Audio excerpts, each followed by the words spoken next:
দিদি, আমার খুব ঠান্ডা লাগছে গো। আহ, মনে হচ্ছে শরীরটা এবার ভেঙে যাবে, আর ভালো লাগছে না। একটু ধৈর্য ধর বোন, তোর কিচ্ছু হবে না। বৃষ্টি কমলেই আমি ডাক্তার নিয়ে আসবো। বৃষ্টি কি আর কমবে দিদি? দেখো না, চারিদিকে কেমন জল ভরে গেছে। আমাদের ছাদ ফুটো হয়ে ঘরে জল পড়ছে। তাছাড়া বন্যার জলে তো এবার এই বিছানাটাও ভেসে যাবে। অমন কথা বলিস না রে বোন, এইটুকুই তো মাত্র আমাদের সম্বল, যে করেই হোক যেন রক্ষা হয়। ও দিদি, কি হলো গো? না না, এটা হতে পারে না, কিছুতেই হতে পারে না। আমাদের এই মাথা গোজার শেষ আশ্রয়টুকু এভাবে ভেঙে পড়তে পারে না। হে ওপরওয়ালা, আমাদের রক্ষা করো। এই অবস্থায় এই অসুস্থ বোনটাকে নিয়ে আমি কোথায় যাব? দিদি, আমার খুব ভয় করছে, আমার খুব কষ্ট হচ্ছে গো। বিশ্বাস করো, মনে হচ্ছে আর বাঁচবো না। ভরসা হারাস না বোন, আমাদের মতো অসহায়দের কি ভরসা হারালে চলে? আমাদের বিপদের দিনে কেউ পাশে থাকবে না, কিন্তু তাই বলে ভরসা হারিয়ে ফেলবো, এটা তো হয় না। তেমন হলে আমাকে অন্য একটা ব্যবস্থা ভাবতেই হবে। আর একটু কষ্ট কর বোন আমার, এবার একটা উপায় ঠিক হয়ে যাবে। কি উপায় হবে দিদি? এই বৃষ্টির মধ্যে ভিজে ভিজে আমার খুব ঠান্ডা করছে, আমার কাঁপুনি দিচ্ছে। তুমি কোথায় যাচ্ছ?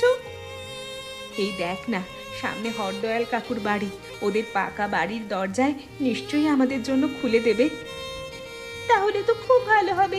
আমাদের যদি আশ্রয় দেয় তাহলে অন্তত প্রাণী বাঁচতে পারবো।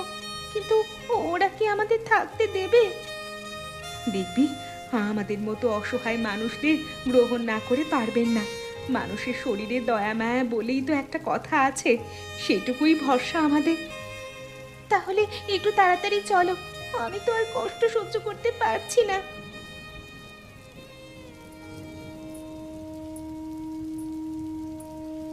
ও হরদয়াল কাকু, একটু দরজাটা খুলবে? বড় অসহায় হয়ে এসেছে তোমাদের কাছে। কাকু, কাকু, আমার প্রাণ যাচ্ছে, দরজাটা খুলে দাও না একটু। আমাদের মাটির টিনের ঘর দুয়ার সব ভেসে গেছে। দেখেছো তো, নির্লজ্জ আবাগির বেটিগুলো ঠিক এসে জুটেছে। ভিকিরিগুলোকে বুঝেও নেয় না, এখন আমাদের দরজায় এসেছে মরতে। দরজা খুলবে না একদম। যদি দরজা খুলেছ তো তোমার একদিন কি আমার একদিন। আমি কিন্তু এই বাড়িতে একটা হুলুস তুলুস কাণ্ড বাঁধিয়ে ছাড়বো। দেখে মনে হচ্ছে দুজনে মরতে বসেছে। আমাদের বাড়িতে ঢুকালে গরিবের রোগ ব্যাধি আমাদের শরীরে লাগবে। কাকু, কাকু, শুনতে পাচ্ছো? আমার বোনটার বড় শরীর খারাপ, তুমি দয়া না করলে যে ও মরে যাবে। আরে যাও যাও, এখান থেকে বিদে হও তোমরা, এখানে জায়গা নেই তোমাদের। রোগ হয়েছে তো হাসপাতালে নিয়ে যাও। আর বাড়ি ভেসে গেছে তো আমাদের এখানে কাঁদতে এসছো কেন? আমাদের বাড়িটা কি সরকারি ধর্মশালা নাকি? হ্যাঁ, তোমাদের রোগ আমাদের এখানে ছড়াবে, আমরা ঢুকতে দিতে পারবো না। চল। কাকু, কাকু, দয়া করুন, একটু শুকনো জায়গা, একটু গরম জল আর একটু ওষুধ না পেলে যে আমি মরে যাব কাকু। মরতে হয় অন্য জায়গায় গিয়ে মরো, আমাদের রক্ষা করো তোমরা। যদি ভালোই ভালোই না যাও তাহলে ঝাঁটার বাড়ি মেরে এখান থেকে বিদে করবার ব্যবস্থা করবো শালা। দিদি, কি হবে এখন? আমি জানতাম বড়লোক মানুষেরা কোনো দিন দয়া করবে না আমাদের মতো গরিবদের। তুই চিন্তা করিস না বোন, কিছু একটা ব্যবস্থা ঠিক হয়ে যাবে। দিদি, আমি যে আর হাতে জোর পারছি না, আমি কি এরকম ঝুলে থাকতে পারবো? চিন্তা করিস না বোন, তোকে পারতেই হবে। কোনো বাধা আর তোর রাস্তায় প্রতিকূলতা সৃষ্টি করতে পারবে না। কিন্তু দিদি, আমি তো ভরসা পাচ্ছি না, আমার শরীর আর সাথ দিচ্ছে না। ওরা যদি আমাদের একটু থাকতে দিত তাহলে কি ওদের খুব অসুবিধা হয়ে যেত বলো? কি আর করবি বল, বড় লোকদের ব্যাপার তো আমরা বুঝবো না। আমাদের জন্য এই বুড়ো বটগাছটা স্থির করা আছে, এখানেই আমাদের আশ্রয় নিতে হবে। কিন্তু এইভাবে ঝুলতে ঝুলতে আমি নিচে পড়ে যাব না তো? আমার খুব ভয় করছে, আমি যদি মরে যাই। হ্যাঁ, একদম এরকম কথা বলবি না বোন, আমরা বাঁচবই, যে করেই হোক আমাদের বাঁচতে হবে। আর আমার বিশ্বাস, এই গাছের আশ্রয়ে যখন আমরা এসেছি, এই গাছ আমাদের বাঁচাবে। তুমি সত্যি বলছো দিদি? তুমি যা বলো আমি তাই বিশ্বাস করি। এই পৃথিবীতে তুমি ছাড়া যে আমার আর আপন কেউ নেই। আর তুই ছাড়া আমারও কেউ আপন নেই রে। তবে যে সমাজ আমাদের বিপদের সময় স্থান দিল না, সেই সমাজকে আমরা দেখিয়ে দেব। আমাদের বেঁচে থাকাটাই এখন আমাদের জীবন যুদ্ধে বেঁচে থাকার সব থেকে বড় জয়। দেখবে দিদি আমার জ্বরটা কতটা আছে। ভরসা রাখ বোন, একটু সাহস রাখ, এতটা অধৈর্য হোস না। তোর কোনো চিন্তা নেই, তোর কিচ্ছু হতে দেব না আমি। ও দিদি, তুমি তখন ধরে কি করছো গো? দেখেছিস তো, আমি বলেছিলাম না এখানেই আমাদের সব সহায় সম্বল হবে। দেখ, বন্যায় ভেসে আসা কাঠ, টিন এগুলো জোগাড় করে আমি গাছের ওপর একটা মাচা বানিয়েছি, আর তার উপরে উনুন। এতে কি হবে? ওরে পাগলি, এতে রান্না হবে। এখন তোর শরীরটা কেমন আছে বলতো? কালকে তুমি যেটা খাইয়েছিলে না, ওটার পর থেকে অনেকটা ভালো আছি গো। জানিস রিনা, অপরের ভরসায় থাকলে তাদের গোলাম হয়ে থাকতে হয়, কিন্তু নিজেদের ভরসায় এই বর্ষায় গাছের ওপর রান্নাঘরেই চরম সুখের। এখানে আমাদের কেউ বাধা দিতে আসবে না। তুমি আজ কি রান্না করবে দিদি? আমাদের কাছে তো কিছুই নেই। আমি আজকে কিছু বন্য সবজি নিয়ে এসেছি, ওগুলো খুব ভালো খেতে। এগুলিই রান্না করব, দেখবি খুব ভালো লাগবে। দিদি দেখো কত মাছ, ওই দেখো ওদিকে জলে খেলা করছে। আরে ঠিক বলেছিস তো, সবজি আর মাছ দিয়ে একসাথে রান্না হবে। দেখবি আমাদের এই গরিব ঘরের ভোজন বড়লোক বাড়ির রান্নাকেও হার মানিয়ে দেবে। আসল কথা হচ্ছে সুখে থাকা। আমরা এখানেই সুখে থাকবো। দিদি, তোমার সাথে থাকতে পারলেই আমি সুখী, আমার আর কিচ্ছুর দরকার নেই। তোর মতো বোন পেয়েছি, আমি খুব ভাগ্যবান। দাঁড়া, মাছগুলো ধরে নিয়ে আসি, ততক্ষণ সবজিগুলো সিদ্ধ হোক। কে দেখছো তুমি ওরকম করে ওদিকে? দেখতে পাচ্ছ সাহস? বলি তুমি তো মেনিমুখ পুরুষ মানুষ, লজ্জা শরমের মাথা খেয়ে বসে আছো, তোমার তো কোনো মুরদ নেই। উফ, এর মধ্যে আবার কি করলাম আমি? তুমি আমাকে যখন তখন এরকম করে কথা শোনাও কেন বলো তো? কথা শোনাবো না? নিজে পুরুষ মানুষ হয়ে কি করছো? ওদের দেখতে পেলে বাড়ি থেকে তাড়িয়ে দিলাম, তারপরেও একটা গাছের ওপর কিরকম রান্নাঘর বানিয়ে ফেললো। বলি গাছটা কি ওর বাবা মরার আগে লাগিয়ে গিয়েছিল, নাকি ওদের 14 পুরুষের সম্পত্তি? দেখেছো তো কেমন অসহায়তার সুযোগ নিয়ে চারিদিকে জমি হাতিয়ে বেড়াচ্ছে। আর তুমি এই বাড়ির বাইরে এক চুল কিছু করতে পারলে না। তাই তো দেখছি, গরিব ভিখিরিগুলোর আস্পর্ধা দিন দিন বেড়ে যাচ্ছে। আর যে গরিব হোক, ওদের মাথা নিচু করে দিতে হবে আমাদের। কি করবেটা কি তুমি?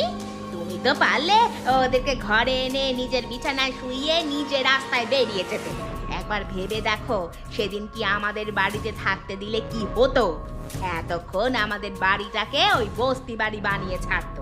ভাগ্যিস সেদিন বাড়ি থেকে দূর দূর করে তাড়িয়ে দিয়েছিলাম। কুকুর ছাগলের জাত কুকুর ছাগলের সাথে মরুক, কিন্তু এখন আবার বাড়ি বেঁধে লোক দেখাচ্ছে কেন? গ্রামের লোকজনদের নজর পড়বে ওদের দিকে। সেটাই তো হচ্ছে কথা। ওরা যদি এখানে টিকে যায় তাহলে আরো লোকে আসবে, আর বেশি লোক আসা মানেই কোনো না কোনো উপায় মুনাফা হবে ওদের। যে করেই হোক আমাদের আটকাতে হবে। এখন যদি শুকনো দিন হতো তাহলে গ্রামের মানুষদের ডেকে ওদের ওখান থেকে তাড়িয়ে দিতাম। তুমি কিছুই পারবে না। আর ওই ওই লোকটার অবস্থা দেখো। বাঁদরগুলোকে দেখে মনে হচ্ছে ওরাই আমাদের কাজে লাগতে পারে। আরে আমাদের কি কাজে লাগবে? দাঁড়াও না, দেখছি। ডাকো ডাকো তো, ওকে ডাকো। ও ভাই, শুনে যাও এদিকে। আরে হ্যাঁ হ্যাঁ, তোমাকেই বলছি, এদিকে এসো।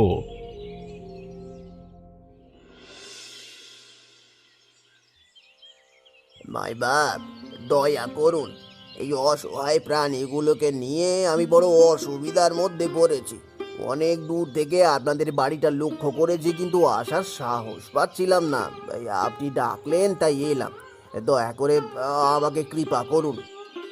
শোনো, তোমাকে সাহায্য করতে পারি, তবে একটা শর্ত আছে। কি শর্ত মা? আপনি যা বলবেন আমি তাই শুনবো। আমাকে শুধু আদেশ করুন। এই নাথু মাদারিওয়ালা এখন থেকে আপনাদের সেবার দাস। এই শুধু তাই নয়, তুমি যদি একটা কাজ করে দিতে পারো তাহলে আমি তোমাকে ওই ভাঙা নৌকার বদলে একটা নতুন নৌকা কিনে দেব আর নগদ 5,000 টাকা বকশিস দেব। তোমার জীবন বদলে যাবে নাথু। এতদিনে তিনি মুখ তুলে চেয়েছেন, তার কৃপাতেই বোধহয় আপনাদের সন্ধান পেয়েছি। এখন শুধু আদেশ করুন আপনি। ওদিকে দেখতে পাচ্ছ ওই বট গাছটায় দুটো বোন বাসা বেঁধেছে, কিন্তু ওটা আসলে আমার জমি। তুমি তোমার বাঁদরগুলো দিয়ে ওদের তাড়িয়ে দাও ওখান থেকে। ওদের সব জিনিসপত্র ভেঙে চুড়ে দাও একবারে। একটাও জিনিস ওদের নয়, সব বন্যার জলে ভেসে এসেছে। লোকের জিনিস ওরা সংগ্রহ করে এখানে নিজেদের নামে চালাচ্ছে। আর ওদের প্রশ্রয় দিলে গোটা জায়গাটা নিজেরা করে নেবে। বাবার জায়গা নাকি ওদের?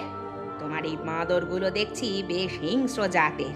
ওদের প্রশিক্ষণ ঠিকঠাক দিয়েছো তো? তোমার কথা শোনে তো? আজ্ঞে মা ঠাকরুন, আমি যা বলবো ওরা তাই শুনবে। তবে আমার একটা আর্জি আছে। তোমার আবার কি আরজি? দেখো, বেশি জ্ঞান দিতে এসো না।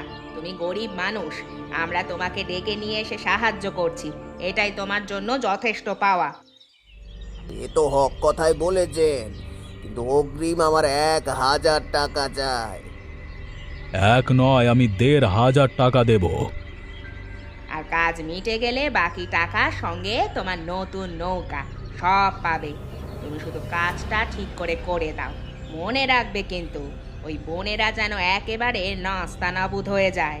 ওরা যেন আর মাথা তুলে দাঁড়াতে না পারে। আপনি চিন্তা করবেন না, আমার বাঁদরেরা একেবারে ওদের বাঁদর নাচ দেখিয়ে যাবে। এই যা যা দেখি যা, হুস হুস হুস হুস। এই যা, তোরা যা, ওই গাছের উপরে যারা বসে আছে তাদের লন্ড ভন্ড করে দে দেখি। তোদের সব খাবার ওখানেই আছে, যা হুস হুস। ও দিদি গো, এই বাঁদরের দল আমাদের মেরে ফেলবে গো। তুমি কিছু একটা করো দিদি, আমার খুব ভয় লাগছে। আরে বাবা, এতগুলো বাঁদর এখানে কোথা থেকে এলো? এ তো দেখছি আমাদের সব কিছু নষ্ট করে দেবে। কেমন মজা! গাছের উপর ঘর বানানো হয়েছে, আবার রান্না করা হচ্ছে। ওই রান্নার খাবার পেটে যাওয়ার আগে আমার বাঁদর সব হজম করে দেবে, আর আমার পকেটে ঢুকবে 5,000 টাকা, আর সঙ্গে একটা বড় ভালো নৌকা। একেই বলে কারোর পৌষ মাস আর কারোর সর্বনাশ। তুমি কিছু একটা করো না ও দিদি। দাঁড়া দাঁড়া, একটা বুদ্ধি এসেছে মাথায়।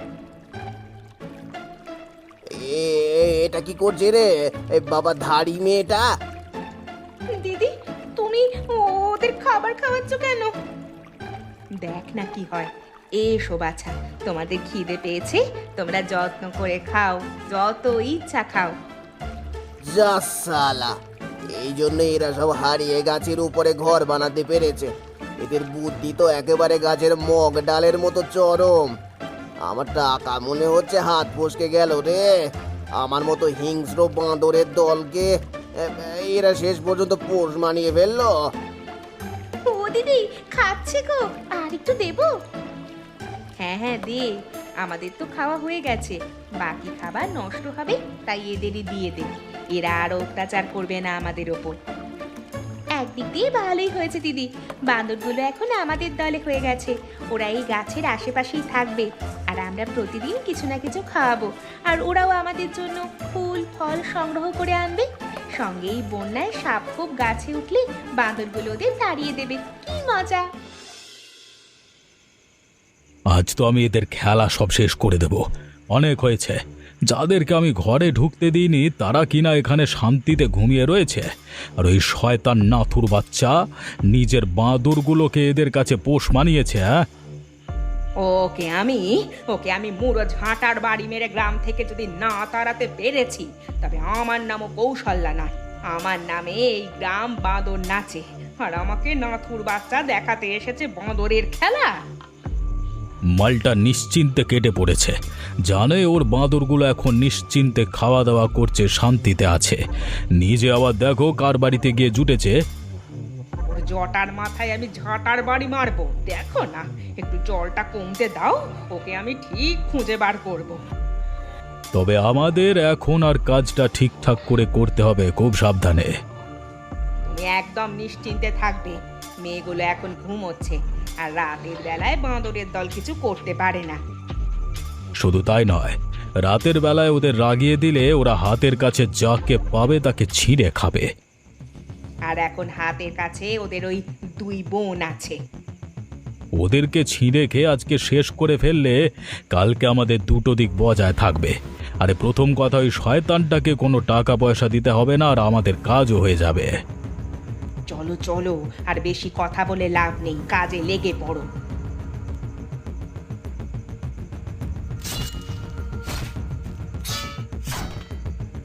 হয়েছে, আর একটু জোরে মারবো।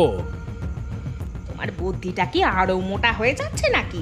এরকম ছুটোর গায়ে হাত বোলালে এত বড় গাছ কখনো কাটে? এমন ভাবে মারো যাতে পুরো গাছটা ভেঙে পড়ে, আর ওদের শুদ্ধ ভেঙে পড়ে। ওরে বাবা, কি হলো রে এত রাতে? ওই বোন, দেখ রে, কেউ কি আমাদের গাছের ক্ষতি করতে চাইছে নাকি?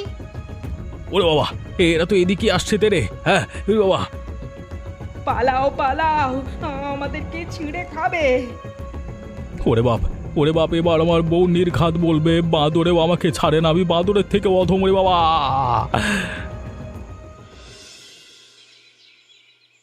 ছি ছি ছি ছি ছি, লজ্জা! আমি গ্রামে বেঁচে থাকতে এই সামান্য সাধারণ দুজন অসহায় মেয়ের ওপরে এরকম অত্যাচার করলে তোমরা এই বর্ষার দিনে? আর তুই একজন সাধারণ বাঁদরওয়ালা হয়ে অন্য জায়গা থেকে এখানে এসে এখানের মানুষের ক্ষতি করে পয়সা কামানোর ধান্দা করিস কোন সাহসে? বাবু, আমাকে ক্ষমা করে দিন, আমার ভুল হয়ে গেছে। আসলে আমি তখন খুব খারাপ অবস্থার মধ্যে ছিলাম, আর এরা আমাদের লোভ দেখিয়েছিল, তাই ভুল করে ফেলেছি। আমাদের যথেষ্ট শাস্তি তো বাঁদরের দল দিয়েছে, এখন আর মানুষদের আমাদের কি শাস্তি দেবে? হ্যাঁ, আমাদেরকেও ক্ষমা করে দিন আপনি। আমাদের উপর যা অত্যাচার হয়েছে তা আমরা ক্ষমা করে দিলাম, তবে আর কোনোদিন কারোর ওপর এমন করো না তোমরা। তবে আমার বোনের ওপর ওর অসুস্থতার সময় তোমরা যেটা করেছো সেটা আমরা কোনো দিন ভুলতে পারবো না। হ্যাঁ, আমি খুব কষ্ট পেয়েছি। আমি সব কিছু জেনে বুঝে সিদ্ধান্ত নিয়ে ফেলেছি। আমি স্থির করেছি যে এই মেয়েরা এই গাছের উপরে নতুন পাকা রান্নাঘর করবে, আর সেই রান্নাঘর বানানোর খরচা আর ওদের ভেঙে যাওয়া ঘরের খরচা সব দিতে হবে হরদয়ালকে। আর এই নাথুর বাচ্চা, তুই কোনোদিন এই গ্রামে আর আসবি না। যদি কোনোদিন আসিস তাহলে আমি ঠ্যাং খোঁড়া করে দেব তোর। তোর বাঁদরগুলোকে নিয়ে এক্ষুনি বিদায় হয়ে যা। ক্ষমা করুন বাবু, আমি এই লুঙ্গি তুলে পালাচ্ছি, আর কোনোদিন এদিকে ফিরেও তাকাবো না। বাবা, এবার পয়মাল হতে গিয়ে বেঁচে গেছি কোনো রকমে, আর আসবো এদিকে? বাবা রে! আমাদের ক্ষমা করে দিয়েছেন তো বাবু? 15 দিনের মধ্যে এই রান্নাঘর আর ওদের থাকার জন্য ভালো ব্যবস্থা যদি না হয়ে যায় তাহলে তোমাদের দুজনকেই এই গ্রামে আর থাকতে দেওয়া হবে না। আর হ্যাঁ, কোনোদিন কেউ যদি এরকম অনাচার করে তাহলে তাদের সাথেও এরকম শাস্তি হবে, বরং এর থেকে ভয়ানক শাস্তি হবে। আর কোনোদিন তাকে এই গ্রামে থাকতে দেওয়া হবে না। আপনাদের অশেষ কৃপা বাবু, ধন্যবাদ। তবে ভালোই হয়েছে, আমাদেরকে থাকতে না দিয়ে আমরা কষ্ট করে বেঁচেছি, আর আমরা স্বাবলম্বী হতে পেরেছি। খাও খাও, সবাই ভালো করে খাও। তোমাদের জন্য আজ দেদার আয়োজন। তোমাদের ভিতরেই আমরা আমাদের হারানো সম্মান ফিরে পেয়েছি। আর এখন থেকেই রান্নাঘরে তোমাদের সবাইকে সাহায্য করতে হবে, আর এখান থেকে লাভ হওয়া টাকা আমাদের সবার কাজে লাগবে। আহা, আমাদের গ্রামে এমন একটা নতুন জিনিস হলো যেটার কথা আমরা বাইরে সবার কাছে মাথা উঁচু করে গর্বের সাথে বলতে পারবো, হ্যাঁ তাই না? আমাদের সব গেল, এবার আমরা ভালো হয়ে যাব। ভালো না হলে এবারে আমাদের অবস্থাও ওই বাঁদরটার মতোই হয়ে যাবে।